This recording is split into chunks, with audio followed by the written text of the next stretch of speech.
Hello, welcome to magnetic study. आज का जो लेक्चर है ये लेक्चर नंबर 2 है। कंटिन्यू करते हैं हम किसको, मोशन को। तो थोड़ा सा रिवाइज करूंगा मैं यहाँ पर, जो मैंने लास्ट लेक्चर में बोला था। थोड़ा सा रिवाइज यानी कि कौन कौन सा पॉइंट मैंने आपको यहाँ पे बता दिया था। पॉइंट नंबर 1 जो मैंने यहाँ पर आपको बता दिया था, दैट वाज सबसे पहले मैंने आपको बोला था कि पोजिशन के बारे में आपको पता होना चाहिए कि पोजिशन कैसे डिफाइन कर सकते हैं। दूसरा पॉइंट मैंने आपको बोला था दैट आपको ये भी पता होना चाहिए कि ऑरिजिन का क्या मतलब है, या जिसको मैंने बोला था इसका दूसरा नाम है रेफरेंस पॉइंट, ये भी मैंने बोला था। इसी तरह थर्ड पॉइंट जो मैंने आपको बोला था ऑरिजिन या रेफरेंस पॉइंट के बाद, तो वो था रेस्ट के बारे में मैंने थोड़ा सा आपको बता दिया किस चीज़ को हम रेस्ट कहेंगे। इसी तरह नेक्स्ट पॉइंट जो है वो मैंने आपको बोला था मोशन। क्लियर। और उसके बाद मोशन को हमने कंटिन्यू किया, और मोशन में मैंने आपको बोला था कि मोशन हम कैसे परसीव कर सकते हैं। तो परसीव हम मोशन कर सकते हैं, या तो हम डायरेक्टली कर सकते हैं परसीव, या हम इनडायरेक्टली मोशन को परसीव कर सकते हैं। क्लियर।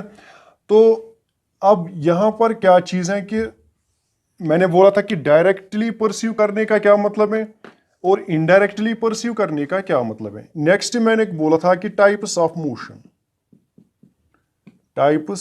मोशन, तो इसमें मैंने बोला था हमारे पास 3 टाइप्स ऑफ मोशन है। एक स्ट्रेट लाइन मोशन, सेकंड मैंने कहा था सर्कुलर मोशन, और थर्ड मैंने कहा था oscillatory motion.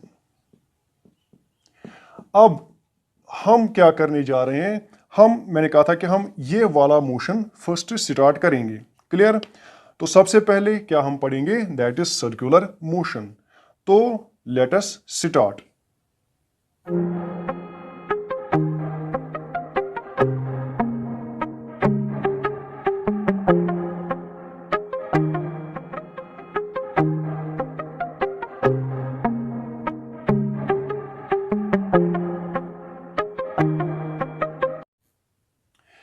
Straight line motion.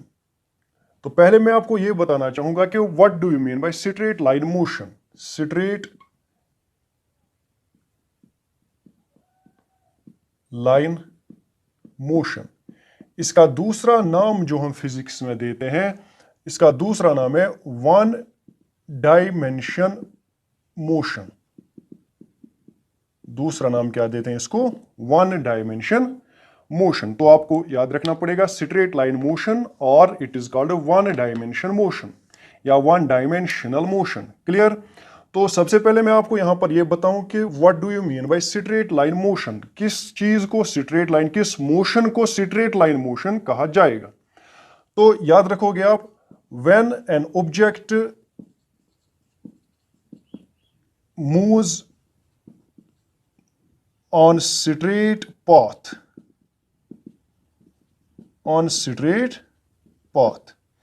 then the motion is defined as straight line motion. Clear? तो किसको कहेंगे हम, when an object moves on straight path, एक स्ट्रेट पाथ में जब कोई ऑब्जेक्ट चल रहा हो तो उस टाइम उसकी जो मोशन होगी that will be straight line motion. उसका जो चलना होगा वो स्ट्रेट होगा, सीधे जा रहा होगा उस टाइम, तो उस चीज को हम कहते हैं स्ट्रेट लाइन मोशन। तो इसमें एक पॉइंट आप याद रखोगे जो मोस्ट इंपॉर्टेंट पॉइंट है कि स्ट्रेट लाइन में जो मोशन है, ऑब्जेक्ट जो है, ऑब्जेक्ट हैज 2 डायरेक्शंस, खाली एक डायरेक्शन नहीं है। कितने डायरेक्शंस हैं हमारे पास, 2 डायरेक्शंस। तो कौन कौन सी डायरेक्शन है, फॉरवर्ड एंड बैकवर्ड डायरेक्शन। तो कभी कभी हमें इसमें मिसकंसेप्शन रहता है कि शायद ऑब्जेक्ट स्ट्रेट लाइन का मतलब होता है कि खाली वो आगे बढ़े। लेट अस सपोज अगर एक ऑब्जेक्ट यहां से निकला, उसके बाद वो पॉइंट बी की तरफ बढ़ा, तो पॉइंट बी यहां पर है, वो पॉइंट बी की तरफ बढ़ा, तो आप कहोगे भाई इसको तो खाली ए से बी तक जाना है, तो तब जाके हम कहेंगे it is a straight line motion. तो ऐसा नहीं है। तो याद रखोगे आप, चाहे वो ए से बी, इस रास्ते से ही चलना पड़ेगा उसको, चाहे वो ए से बी जाए या बी से ए जाए। अगर वो ए से बी गया फिर वापस आया तब भी ये स्ट्रेट लाइन मोशन ही कहलाया जाएगा। क्लियर? फिर से मैं कहूंगा कि ऑब्जेक्ट के पास कितने डायरेक्शंस होते हैं, उसके पास दो डायरेक्शंस होते हैं, एक डायरेक्शन फॉरवर्ड डायरेक्शन और दूसरा direction second direction that is backward direction. और एक और पॉइंट यहां पर आपको इसमें याद रखना पड़ेगा, that next point will be noted down. आप इसको नोट डाउन करोगे। मैंने इससे पहले भी कहा था आप लोगों को कि जब भी आपको कोई लेक्चर सुनना है तो उसके लिए आप क्या करोगे, एक पेन और एक कॉपी लोगे, उसके बाद वो राइट डाउन करोगे। ऐसे नहीं सुनोगे। ऐसे सुनने से क्या होगा कि आप लोग अभी समझ आओगे, लेकिन फिर से मैं कह रहा हूं कि आप लोगों को ये याद नहीं रहेगा। जब आप कुछ राइट डाउन करते हो तो उसके बाद ही वो याद रहता है। तो सेकंड पॉइंट मैं इसको बताऊंगा कि हमारे इसमें object when in motion, when in straight line, when we are discussing straight line motion, only one coordinate, only one coordinate is changes.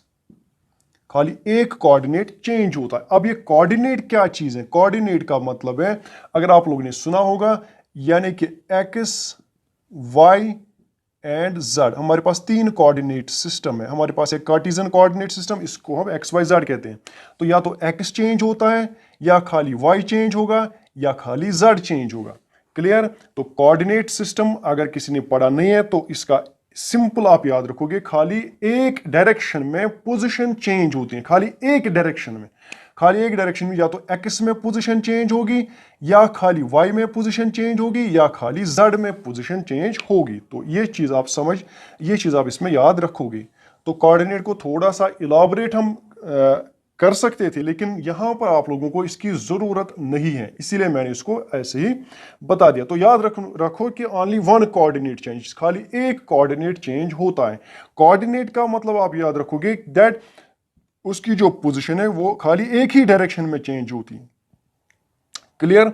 अगर फॉर एग्जांपल एक ऑब्जेक्ट आप से स्टार्ट करके स्ट्रेट चला गया, तो खाली आपको आगे ही जाना पड़ेगा उसकी पोजीशन फाइंड आउट लोकेट करने के लिए। आपको राइट या लेफ्ट में नहीं जाना है, खाली स्ट्रेट जाना है। या तो आप फॉरवर्ड डायरेक्शन में जाओगे या बैकवर्ड डायरेक्शन में जाओगे। क्लियर? अब इस मोशन को हमें डिस्क्राइब करना है, यानी कि स्ट्रेट लाइन मोशन को डिस्क्राइब करना है। तो in order to describe the motion, कोई भी टाइप ऑफ मोशन हमें डिस्क्राइब करनी है, in order to describe motion we require some physical quantities. हमें कुछ फिजिकल क्वांटिटीज को यहां पर डिफाइन करना पड़ेगा। क्या चीज करना पड़ेगा? फिजिकल क्वांटिटीज को डिफाइन करना पड़ेगा। अब यहां पर ये टर्म आई फिजिकल क्वांटिटी। तो फिजिकल क्वांटिटी का क्या मतलब है? कोई भी measurable quantity, it's a measurable, कोई भी quantity, any quantity, any quantity, any quantity which can be measured, which can be measured। ये चीज आप याद रखोगे, any quantity which can be measured। कोई भी क्वांटिटी जिसको मेजर किया जा सकता है, तो उसको क्या कहेंगे हम? Physical quantity. क्लियर? क्लियर? इतना क्लियर हुआ? Very good. आगे बढ़ते हैं। तो यहां पर हमें कौन कौन सी क्वांटिटी को डिफाइन करना है, और क्वेश्चन जो बन जाएगा वो किस किस पर बन जाएगा, अभी देखते हैं। सबसे पहले फर्स्ट हम किसको डिफाइन करेंगे, तो वो भी आपके लिए मोस्ट इंपॉर्टेंट है, दैट थिंग इज डिस्टेंस। वो चीज क्या है? डिस्टेंस। तो फर्स्ट फिजिकल क्वांटिटी, जब मोशन पढ़ते हैं हम, तो फर्स्ट फिजिकल क्वांटिटी जो हम यहां पर डिस्कस करेंगे दैट इज डिस्टेंस। तो डिस्टेंस का क्या मतलब है, और डिस्टेंस को कैलकुलेट कैसे किया जाता है, ये चीज मैं आज आपको समझाऊंगा। क्लियर? तो ध्यान रहे, क्लियरली आप ध्यान में रखोगे। मैं इस तरह से इसको लिखूंगा, how can we define distance? The total length, the total length of path covered by an object, covered by an object in a given time, in a given time। तो total length of path covered by an object in a given time. तो इस चीज को क्या कहते हैं? इस चीज को कहते हैं डिस्टेंस। तो याद रहे, डिस्टेंस किसको कहते हैं? Total length of path. अगर एक ऑब्जेक्टिव, फॉर एग्जांपल, फिर से अगर एक ऑब्जेक्टिव पॉइंट ए से पॉइंट बी गया, क्लियर, कहां से कहां गया, पॉइंट ए से पॉइंट बी। और मैंने कहा कि चलो मान लेते हैं पॉइंट ए से पॉइंट बी तक जो डिस्टेंस है वो है 100 मीटर। तो मीटर यहां पर डिस्टेंस का यूनिट रहेगा, क्या चीज, मीटर। ये ऐसा यूनिट है इसलिए मीटर तो सिंपल है, आप इसमें ये ऐसा यूनिट लगाओगे मीटर, क्लियर। 100 मीटर, तो ए से बी तक कितना डिस्टेंस है, 100 मीटर, क्लियर। अब आपको क्या करना है, ऑब्जेक्ट जो है वो ए से बी गया, उसके बाद वो वापस आया फॉर एग्जांपल यहां से सी पॉइंट तक। मैंने अभी कहा स्ट्रेट लाइन मोशन में दो टाइप्स डायरेक्शंस होते हैं, एक फॉरवर्ड एक बैकवर्ड, क्लियर। वो ए से बी गया, उसके बाद वो बी से सी आया, और बी से सी तक आने में उसने 40 मीटर्स और कवर किए। कितने मीटर्स कवर किए, 40 मीटर्स। अब आप बोलोगे कि what is the distance covered by the object, उसने डिस्टेंस कितनी ट्रैवल की। तो मैं कहूंगा डिस्टेंस, इसको हम एस से रिप्रेजेंट कर सकते हैं, इसको हम एक्स से रिप्रेजेंट कर सकते हैं, यानी कि ये एक सिंबल यूज होती है डिस्टेंस के लिए, ये एक्स भी डिस्टेंस के लिए सिंबल यूज करते हैं हम। तो फिलहाल मैं कोई सिंबल यूज नहीं करूंगा, मैं सीधे लिखूंगा यहां पर डिस्टेंस। क्या लिखूंगा, डिस्टेंस। तो आप ही बोलो कितनी डिस्टेंस ट्रैवल की है, कितनी डिस्टेंस कवर की है ऑब्जेक्ट ने। तो मैं ये कहूंगा उसने ए से बी तक गया, यानी कि ए बी, और उसके बाद बी से वापस सी तक आया, तो प्लस बी सी। तो ए बी वो 100 है, उसके बाद प्लस बी से सी वो 40 है, तो साथ में रहेगा मीटर, तो 140 मीटर। तो याद रखोगे आप, तो कितनी डिस्टेंस उसने ट्रैवल की, तो वो है 140 मीटर, क्लियर। फिर से मैं कह रहा हूं कभी कभी इस पर क्वेश्चन बन जाता है, और किस तरह का क्वेश्चन आएगा वो भी मैं बताऊंगा। Total length of path covered by an object in A given time, तो ये इसकी डेफिनेशन। और कैलकुलेट करने के समय आपको ये ध्यान में रखना है कि ऑब्जेक्ट कहां से कहां गए, वो सारी डिस्टेंस आपको टोटल लेंथ लेनी पड़ेगी। अभी ऑब्जेक्ट ए से बी गया तो वो 100 मीटर, उसके बाद बी से सी वापस आया तो 40 मीटर। अगर वो ए से बी गया उसके बाद बी से वापस ए तक आया, तो कितनी डिस्टेंस उसने ट्रैवल की, क्लियर। तो अब आप इसका आंसर दोगे कितनी डिस्टेंस उसने ट्रैवल की, तो मैं कहूंगा उसने 100 मीटर प्लस 100 मीटर, तो ये बन जाता है 200 मीटर। तो कितनी डिस्टेंस उसने ट्रैवल की, 200 मीटर। अब इस पर मैं एक दो एग्जांपल्स आपको फिर से दूंगा ताकि इस चीज को आप क्लियरली समझ जाओ, किस चीज को, डिस्टेंस को। और कुछ पॉइंट्स अभी पहले आप वो नोट डाउन करो।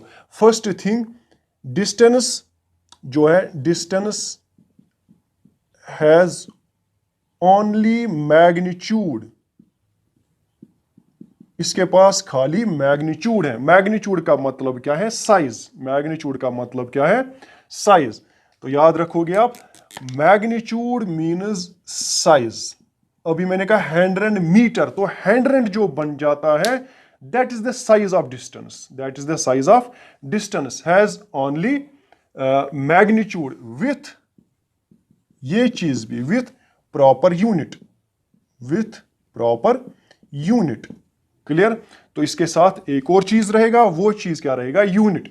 मैंने अभी लिखा 100 मीटर, दैट मीन्स ये डिस्टेंस बन गया। अगर मैं खाली 100 लिखता तो आपको ये नहीं पता होता ना कि ये क्या चीज है, क्या डिस्टेंस है, टाइम है, वेलोसिटी है, क्या चीज है, तो आपको ये पता नहीं, एरिया है, ये चीज आपको पता नहीं चलेगा।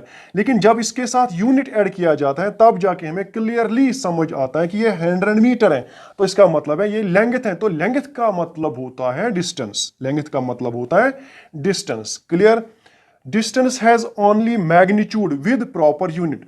और ये जो फिजिकल क्वांटिटी यहां पर डिस्टेंस है, तो इसकी ये प्रॉपर्टी है कि इसके पास मैग्नीट्यूड है विद प्रॉपर यूनिट। तो इस तरह की क्वांटिटीज को स्केलर्स बोलते हैं फिजिक्स में। क्या बोलते हैं, स्केलर्स। तो अब एक और पॉइंट यहां पर आ गया, स्केलर। स्केलर का क्या मतलब है, जिसके पास खाली मैग्नीट्यूड हो और एक यूनिट उसके साथ हो, तो वो स्केलर बन जाता है। तो स्केलर के पास डायरेक्शन नहीं होती है, स्केलर के पास डायरेक्शन नहीं होती है। तो इसका मतलब है डिस्टेंस हैज नो डायरेक्शन, इसके पास कोई डायरेक्शन नहीं है। इसको मैं आगे जाके आपको फिर से बताऊंगा कि डायरेक्शन का मतलब क्या है, किसी फिजिकल क्वांटिटी के पास डायरेक्शन का क्या मतलब है, वो हम आगे देखेंगे। तो जब आपको ऐड कर, बस इतना समझ जाओ कि डिस्टेंस हैज नो डायरेक्शन, यानी कि ये स्केलर का क्या मतलब है। जब आपको ऐड या सब्ट्रैक्ट करना है जब आपको दो डिस्टेंसों को ऐड करना है, दो डिस्टेंसों को सब्ट्रैक्ट करना है, तो आप क्या करोगे? आप जिस तरह से एडिशन करते हो, जिस तरह से सब्ट्रैक्शन करते हो मैथमेटिक्स में, जिस तरह से मल्टीप्लिकेशन करते हो मैथमेटिक्स में, जिस तरह से डिवीजन करते हो, तो आप यही रूल्स, यही मोड्स ऑफ ऑपरेशन यहां पर भी यूज करोगे। कहां पर? जहां पर आपको स्केलर क्वांटिटी आए। Clear? Modes of operation ordinary algebras के यूज होते हैं। Ordinary algebras means addition subtraction, जो ऑर्डिनरी, जैसे मैं आपको कहा 30 + 40 वो कितना होता है? 70। 2 + 3 दैट इज 5। तो ये चीजें ऑर्डिनरी अलजेब्रा है। 2 + 3 मैं लिखूंगा 2 + 3 तो इट इज 5। अगर मैं लिखूंगा 10 + 50 तो इट इज 60। तो इस तरह से अगर एडिशन आप लोगों ने कहीं पे देखा, अगर मैं लिखूंगा 50 - 10 तो वो हो जाता है 40। तो मैंने ऑर्डिनरी अलजेब्रा यूज किया, जैसे आप लोग करते आए हो अभी तक। तो ये जो फिजिकल क्वांटिटी जिनकी ये प्रॉपर्टी होती है उनको हम कहते हैं स्केलर्स। क्या कहते हैं? स्केलर। तो दूसरा पॉइंट क्या है? डिस्टेंस हैज नो डायरेक्शन, इसके पास कोई डायरेक्शन नहीं है। Clear? Distance has no direction. अब डिस्टेंस पर ये तो कुछ पॉइंट्स हैं जो मैंने अभी आपको बता दिए डिस्टेंस के बारे में। अब कुछ क्वेश्चंस मैं आपको दूंगा डिस्टेंस कैलकुलेट, जहां पर हम करेंगे और उसके बाद हम आगे बढ़ेंगे। क्लियर? तो सबसे पहले मैं आपको यही एग्जांपल दूंगा, जैसे कि एक ऑब्जेक्ट है जो ए से बी गया और उसके बाद ए से बी गया, ए से बी गया, उसके बाद बी से सी गया। अब ये स्ट्रेट लाइन मोशन नहीं है, ये स्ट्रेट लाइन मोशन है, लेकिन मैं आपको डिस्टेंस कैलकुलेट करने, डिस्टेंस को कैसे कैलकुलेट किया जाता है वो सिखा रहा हूं, क्योंकि वो इंपॉर्टेंट है। क्लियर? ए से बी गया और ए से बी तक है 100 मीटर। उसके बाद वो बी से सी गया, बी से सी तक है 60 मीटर। अब उसके बाद वो कहां गया? फिर से ए गया। क्लियर? तो यहां तक है 40 मीटर। अब बताओ मुझे कितनी डिस्टेंस कवर की उसने, कितनी डिस्टेंस उसने कवर की? What is the total distance covered by the object? तो टोटल डिस्टेंस जो उसने कवर की, टोटल डिस्टेंस जो कवर हुई वो कितनी हुई? तो आप कहोगे 100 मीटर + 60 मीटर + 40 मीटर, तो ये बन जाता है 200 मीटर। तो 200 मीटर। अगर अब ये भी आप याद रखो, अगर अब उसने एक दो रेवोल्यूशंस लिए, यानी कि 3 चक्कर काटे उसने, 3 चक्कर, तो मैंने कहा 3 टाइम्स, 3 चक्कर उसने काटे। ए से स्टार्ट किया, फिर बी गया, फिर सी गया, फिर ए आया वापस। तो टोटल डिस्टेंस कितनी कवर की? 3 चक्करों में। तो एक चक्कर में उसने 200 की, तो 3 चक्करों में 200 × 3, तो दिस विल बी 600 मीटर। तो टोटल डिस्टेंस उसने कितनी कवर की? 600 मीटर। क्लियर? Very good. अगर ये भी आप याद रखोगे, फिर से मैं बता रहा हूं, उसने इस तरह का क्वेश्चन दिया होगा आपको। लिसन, वो ए से बी गया, उसके बाद बी से सी गया, उसके बाद सी से ए गया, और सी से ए के बाद ए से बी गया और बी पर रुका। कहां कहां गया?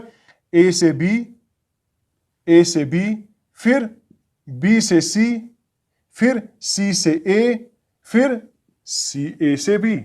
तो ये उसने, अब बोलो कितनी डिस्टेंस उसने कवर की, कितनी डिस्टेंस उसने कवर की? तो मैं वो बोलूंगा इनको ऐड करो आप, तो मीनस 100 + 60 + 40 + 100, तो दिस विल बी 300 मीटर। तो इतनी डिस्टेंस उसने ट्रैवल की, इतना वो चला। दूसरा पॉइंट जो इसमें आपको याद रखना है कि इस तरह के क्वेश्चंस बन जाते हैं। अब जो दूसरा पॉइंट है, ये तो मैंने ट्रायंगल बता दिया था, इस तरह रेक्टेंगल, इस तरह कोई 4 साइड्स वाला डायग्राम आ सकता है, 4 साइड्स वाला डायग्राम, तो उसमें भी आपको यही, तो एक जनरल फार्मूला बन जाती है, that is total distance covered in n number of turns, चलो n नंबर ऑफ टर्न्स नहीं है, n नंबर ऑफ रोटेशंस, यानी कि n नंबर ऑफ रोटेशंस किए, तो total distance will be s which is equal to n times distance covered in first rotation, s1, n times s1। तो Sn = n times s1। तो ये किसके लिए है? ये ट्रायंगल के लिए है, ये, या हम इसको कह सकते हैं n times perimeter, n times perimeter, n times perimeter. Perimeter का क्या मतलब है? Total length of all sides, total length of all sides. तो ये किसके लिए वैलिड है? ये ट्रायंगल के लिए है, ये रेक्टेंगल के लिए है, ये स्क्वायर के लिए है, हर किसी के लिए वैलिड है। लेकिन एक चीज के लिए वैलिड नहीं है, वो है सर्कल, वो है सर्कल। तो इस पर मैं आपको क्वेश्चंस 2-3 टेलीग्राम के थ्रू, जो डिस्क्रिप्शन में आपको लिंक मिलेगी उसके थ्रू आपको इस पर 2-3 क्वेश्चंस प्रोवाइड करूंगा। क्लियर? अब दूसरा है सर्कल। तो सर्कल मेरे हिसाब से मोस्ट इंपॉर्टेंट पैरामीटर, यानी कि इस पर, सर्कल पर अगर क्वेश्चन आएगा तो वो ज्यादा इंपॉर्टेंट होगा, क्योंकि ये यहां पर गलती ज्यादा होने के चांसेस हैं। क्लियर? तो बढ़ते हैं सर्कल की ओर। लेट अस सपोज एक ऑब्जेक्ट ए से स्टार्ट हुआ, उसके बाद वो along the circumference of the circle और वापस ए पर आया, और इस सर्कल का जो रेडियस है वो है आर। क्लियर? अब मुझे बताओ, जब वो ए से गया, चाहे वो क्लॉकवाइज गया यानी कि इस डायरेक्शन में चला, उसके बाद वो ए पर वापस पहुंचा, या रिवर्स में चला यानी कि इस डायरेक्शन में चला। क्लियर? इन दोनों डायरेक्शनों में कहीं पर भी चला, लेकिन वापस कहां पहुंचा? आर पर। तो उसने कितनी डिस्टेंस ट्रेवल की? उसने कितनी डिस्टेंस ट्रेवल की? तो याद रखोगे आप, distance is equal to circumference. Distance is equal to circumference of circle, circumference of circle. तो circumference of circle is 2 pi into R, 2 pi into R means वो कितना चला? 2 pi times radius, 2 pi times, अगर radius 3 metre है, अगर radius 3 metre है तो कितना चला उसने, कितनी डिस्टेंस ट्रेवल की? तो मैं कहूंगा 2 pi into 3, that means 6 times pi, 6 times पाई। तो अगर उसने, अब एक चीज बन जाता है कि उसने, ये तो एक चक्कर के लिए, एक रोटेशन के लिए, फॉर 1 रोटेशन, अगर उसने 3 रोटेशंस की तो आपको इसी को 3 से मल्टीप्लाई करना पड़ेगा। अगर 4 रोटेशंस की तो 4 से मल्टीप्लाई करना पड़ेगा, 5 रोटेशंस की 5 से मल्टीप्लाई करना पड़ेगा। Clear?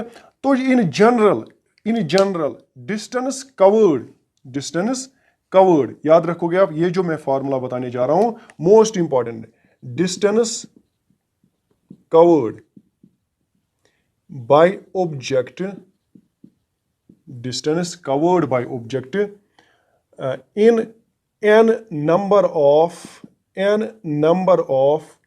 rotations along circumference of circle is equal to n times 2 pi r, n times 2 pi r। कितना है होता है वो एंड।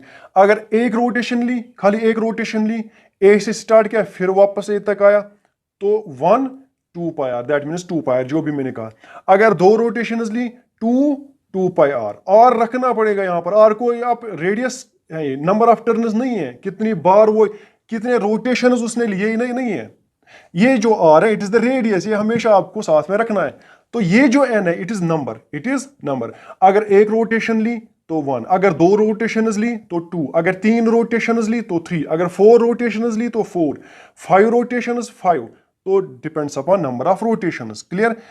तो याद रखोगे आप, ये जनरल फार्मूला बन जाती है डिस्टेंस के लिए। किसके लिए? डिस्टेंस n, यानी कि distance covered by object in n number of turns, in n number of rotations along circumference of circle, that is equal to n times 2 pi r। Clear? तो if object makes 5 revolutions, question इस तरह से, मैं एक question यहां पर बनाता हूं, तो वो क्वेश्चन हम यहां पर करेंगे ताकि आप लोगों को वो क्लियर हो। Suppose there is a circle, अब एक फील्ड है, क्वेश्चन इस तरह का एसएसबी का होता है। एक फील्ड है जो एक सर्कुलर फील्ड है, और इस सर्कुलर फील्ड में एक फार्मर ने पॉइंट ए से स्टार्ट किया, कहीं से भी स्टार्ट किया, और इस सर्कुलर फील्ड का जो रेडियस है वो है 2 मीटर। कितना मीटर है? 2 मीटर। तो उसने 5 रेवोल्यूशंस किए। कितने? 5 रेवोल्यूशंस। 5 रेवोल्यूशंस क्योंकि वो सुबह सुबह जॉगिंग करने के लिए निकला था और ए से स्टार्ट किया, उसके बाद उसने 5 रेवोल्यूशंस की। अब आपको ये बताया जाएगा कि डिस्टेंस कवर्ड, टोटल डिस्टेंस या distance covered by man is. अब बोलिए कि उसने कितनी डिस्टेंस कवर की। तो सिंपल सी बात है, मैंने अभी आपको कहा distance covered in 5 revolutions will be equal to 5 times 2 pi and r। तो it will become 5 times 2 pi, r का वैल्यू है 2, तो आप यहां पर 2 लिखोगे। तो 5 to 10, 10 to 20, that is equal to 20 pi। तो आपको वहां पर या तो 20 पाई का रिजल्ट, यानी कि वहां पर आपका जो आंसर होगा या तो 20 पाई होगा या होगा 20 इंटू 22/7 या होगा 20 इंटू 3.14 या इसका प्रोडक्ट होगा, यानी कि आपको 20। तो जनरल में आप याद रखिए वो हमेशा पाई में होगा। किस में होगा? पाई में। 20 पाई आपका रिजल्ट होगा। Clear? Okay, hope you enjoyed the video. Thank you, keep sharing. और फिर से मैं बता रहा हूँ कि आपको जो असाइनमेंट है या आपका जो MCQs है और मटेरियल जो है वो आपको टेलीग्राम चैनल पर अवेलेबल है और अवेलेबल होगा, शाम तक अवेलेबल होगा। क्लियर? और उसमें मैंने MCQs भी मैं ऐड करूँगा, थोड़े से MCQs जो डिस्टेंस पर होंगे, क्वेश्चंस होंगे, उनको सॉल्व करना है। सॉल्व करके आपको जहाँ पर भी प्रॉब्लम हो वो प्रॉब्लम आपको कमेंट सेक्शन में जाके उसको वहाँ पे लिखना होगा। क्लियर? ताकि नेक्स्ट लेक्चर में मैं इसको सही करूँ। तो नेक्स्ट लेक्चर में हम करेंगे discuss about displacement. Clear? Thank you.